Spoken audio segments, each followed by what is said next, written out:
La parure de Guy de Maupassant. Conté par Rafadam.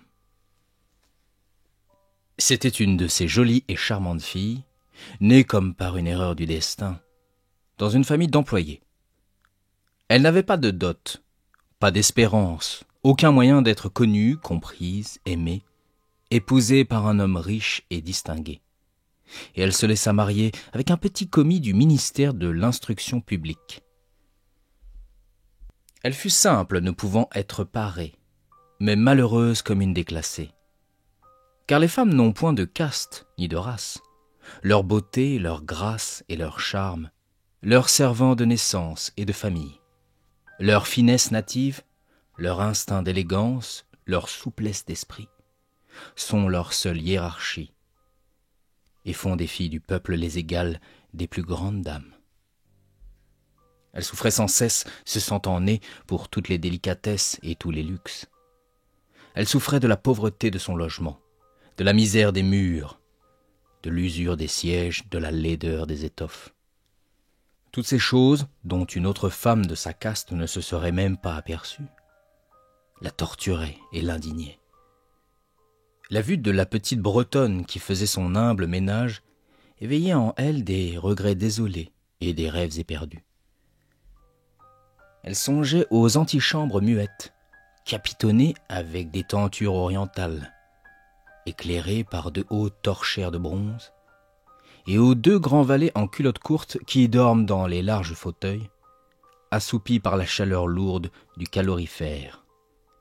Elle songeait au grand salon vêtu de soie ancienne, aux meubles fins portant des bibelots inestimables, et au petit salon coquet, parfumé, fait pour la causerie de 5 heures avec les amis les plus intimes, les hommes connus et recherchés, dont toutes les femmes envient et désirent l'attention. Quand elle s'asseyait pour dîner, devant la table ronde couverte d'une nappe de 3 jours, en face de son mari qui découvrait la soupière en déclarant d'un air enchanté « Ah, le bon pot-au-feu! Je ne sais rien de meilleur que cela !» Elle songeait au dîner fin, aux argenteries reluisantes, aux tapisseries peuplant les murailles de personnages anciens et d'oiseaux étranges au milieu d'une forêt de féerie. Elle songeait aux plats exquis, servis en des vaisselles merveilleuses, aux galanteries chuchotées et écoutées avec un sourire de sphinx, tout en mangeant la chair rose d'une truite ou des ailes de gélinotte. Elle n'avait pas de toilette, pas de bijoux, rien. Et elle n'aimait que cela. Elle se sentait faite pour cela. Elle eût tant désiré plaire, être enviée, être séduisante et recherchée. Elle avait une amie riche, une camarade de couvent qu'elle ne voulait plus aller voir tant elle souffrait en revenant. Et elle pleurait pendant des jours entiers de chagrin, de regret, de désespoir et de détresse. Or, un soir, son mari rentra, l'air glorieux, et tenant à la main une large enveloppe. « Tiens, dit-il, voici quelque chose pour toi. » Elle déchira vivement le papier et en tira une carte imprimée qui portait ces mots. « Le ministère de l'Instruction publique et Madame Georges Ramponneau prient Monsieur et Madame Loisel de leur faire l'honneur de venir passer la soirée à l'hôtel du ministère le lundi 18 janvier. » Au lieu d'être ravie, comme l'espérait son mari, elle jeta avec dépit l'invitation sur la table, murmurant « Que veux-tu que je fasse de cela ?»« Mais, ma chérie, je pensais que tu serais contente. Tu ne sors jamais, et c'est une occasion, celle-là, une belle en plus. J'ai eu une peine infinie à l'obtenir. Tout le monde en veut. C'est très recherché et on n'en donne pas beaucoup aux employés. Tu verras là, tout le monde officiel, hein. » Elle le regardait d'un œil irrité, et elle déclara avec impatience « Que veux-tu que je me mette sur le dos pour aller là-bas ?» Il n'y avait pas songé.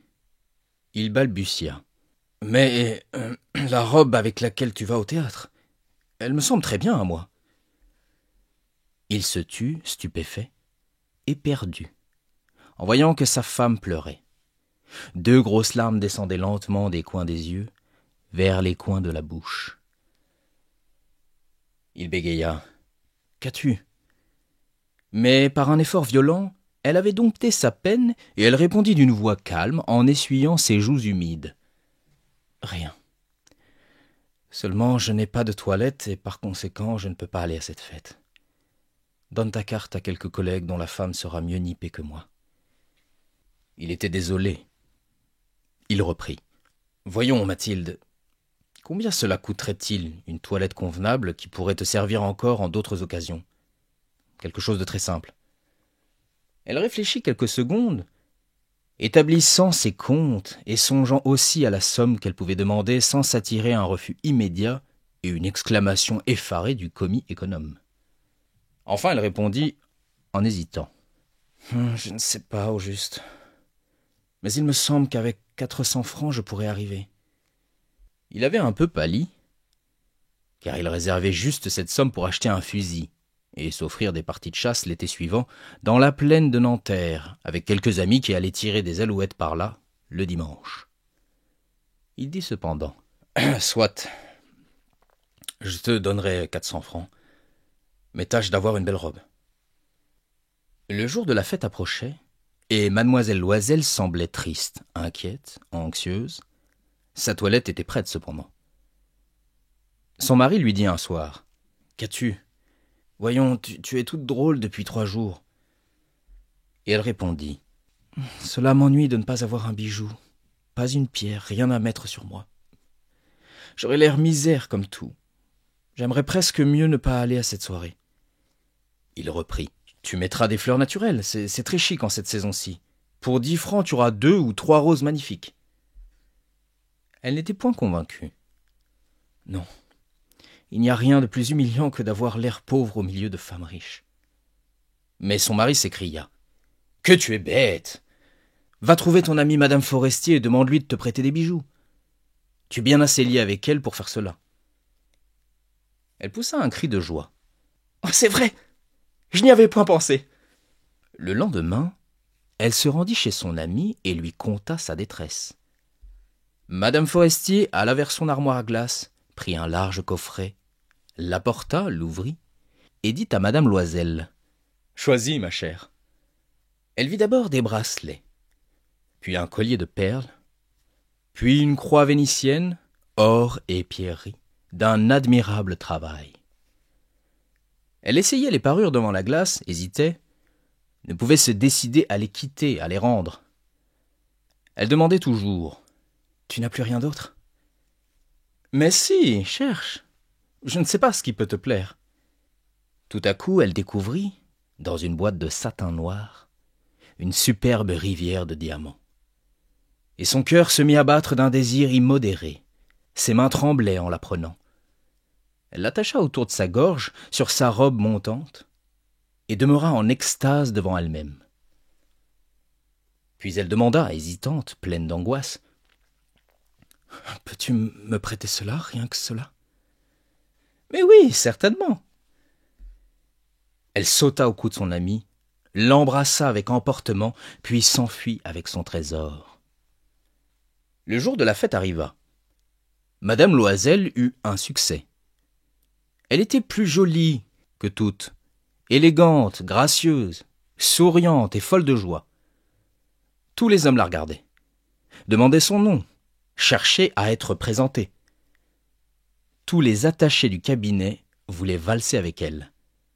Le ministre la remarqua.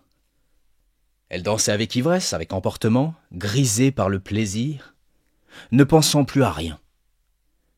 Dans le triomphe de sa beauté, dans la gloire de son succès, dans une sorte de nuage de bonheur fait de tous ses hommages, de toutes ses admirations, de tous ses désirs éveillés, de cette victoire si complète et si douce au cœur des femmes. Elle partit vers 4 heures du matin. Son mari, depuis minuit, dormait dans un petit salon désert avec 3 autres messieurs dont les femmes s'abusaient beaucoup. Il lui jeta sur les épaules les vêtements qu'il avait apportés pour la sortie, modestes vêtements de la vie ordinaire, dont la pauvreté jurait avec l'élégance de la toilette du bal. Elle le sentit et voulut s'enfuir, pour ne pas être remarquée par les autres femmes qui s'enveloppaient de riches fourrures. Loisel la retenait. « Attends donc, tu vas attraper froid dehors. Je vais appeler un fiacre. » Mais elle ne l'écoutait point et descendait rapidement l'escalier.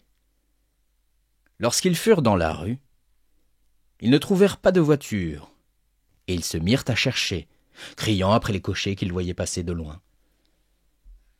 Ils descendaient vers la Seine, désespérés, grelottants. Enfin, ils trouvèrent sur le quai un de ces vieux coupés noctambules qu'on ne voit dans Paris que la nuit venue, comme s'ils eussent été honteux de leur misère pendant le jour.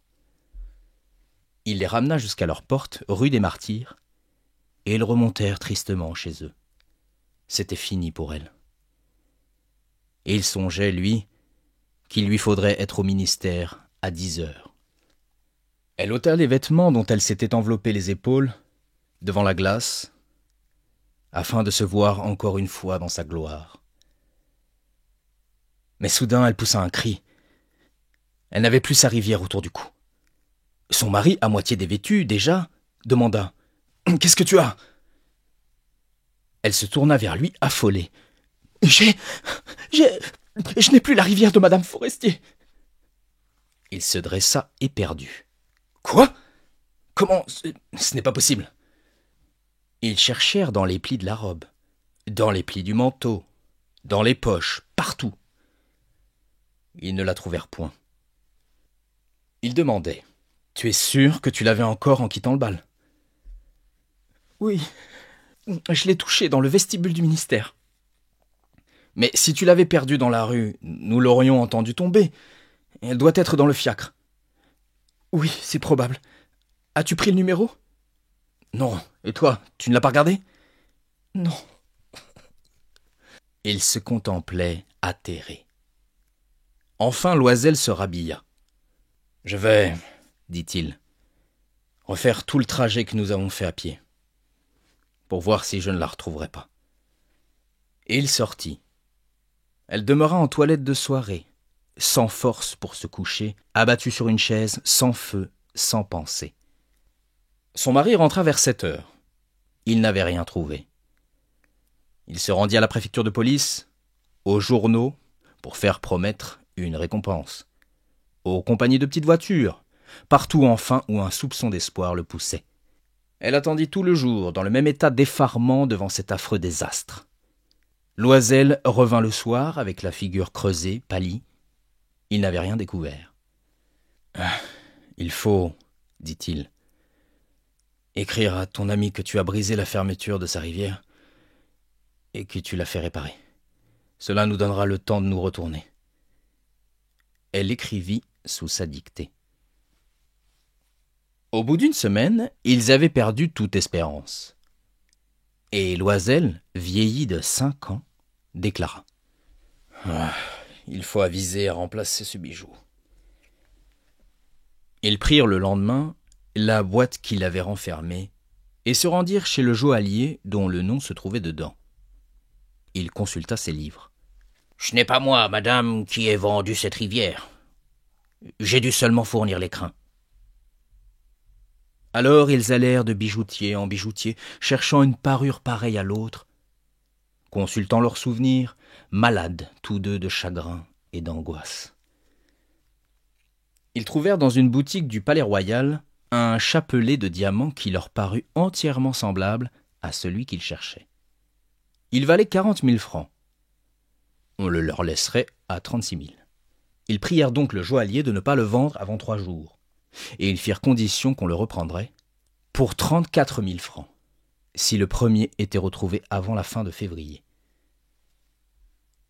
Loisel possédait 18 000 francs que lui avait laissé son père. Il emprunterait le reste. Il emprunta, demandant 1 000 francs à l'un, 500 à l'autre, 5 louis par ici, 3 louis par là.